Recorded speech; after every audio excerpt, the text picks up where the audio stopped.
కృష్ణాష్టమి రోజైతే మనం 'కూలీ' సినిమాకైతే ఎళ్ళిపోయామనమాట. సినిమా ఎలా ఉందని మీరడిగితే ఏదో ఉంది. అలా ఎళ్తుంది. కానీ ఏదో మిస్ అవుతుంది. సినిమా అంతా నాకు అలాగే అనిపిచ్చింది. ఎందుకు అలా అనిపిచ్చిందో కూడా నేను చెప్తాను. ఎందుకంటే ఆ మూవీకున్న ఎక్స్‌పెక్టేషన్స్ అలాంటివి. రిలీజ్ అవ్వకముందు ఆ మూవీకున్న క్రేజు, అసలు ఆటిలో హైర్ చేసిన క్యాస్ట్ గాని, ఆ మ్యూజిక్ గాని అన్నీ టాప్ నాచ్ ఉన్నాయి. కానీ సినిమాకెళ్ళి చూస్తే అక్కడ అంతలా ఏం కనిపించలేదు. 'రజనీకాంత్' గారి స్టైల్ అండ్ స్వాగ్ గురించి మీకు తెలిసిందే. ఆ మూమెంట్స్ ఇంకా కొన్ని ఎక్కువుంటే సినిమాలో బావుండనిపించింది. కొన్నున్నాయి కానీ ఇంకా ఎక్కువుంటే ఇంకా బావుండనిపించింది.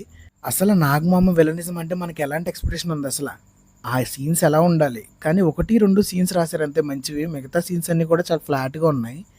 మూవీలో ఒక ట్విస్ట్ ఉంది. అండ్ తర్వాత ఒక క్యారెక్టర్‌ని తర్వాత రివీల్ చేస్తారు ఆ అమ్మాయిది. అది మీరు ఆల్రెడీ మీమ్స్‌లో చూసుంటారు. అది కూడా బావుంది.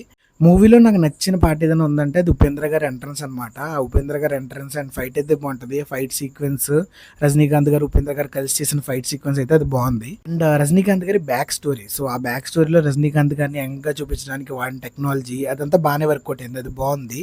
ఆ షార్ట్స్ ఇంకా కొన్ని ఎక్కువుంటే బావుండనిపించింది. నేనెందుకు ప్రతిదానికి ఇంత ఎక్స్‌పెక్టేషన్ అంటున్నానంటే, మనం ముందు చూసిన 'లోకేష్ కనగరాజ్' మూవీస్ ఎలా ఉంటాయి, 'ఖైదీ' గాని, 'విక్రమ్' గాని ఒక్కోటి సీన్స్ ఎలా ఉంటాయి, ఆ మ్యూజిక్‌కి, ఆ సీన్స్‌కి మనకి గూస్ బంప్స్ వచ్చే సీన్స్ కూడా ఉంటాయి. కానీ ఈ 'కూలీలో' అయితే నాకైతే 'లోకేష్ కనగరాజ్' మూవీలాగా అనిపించలేదు నిజం చెప్పాలంటే.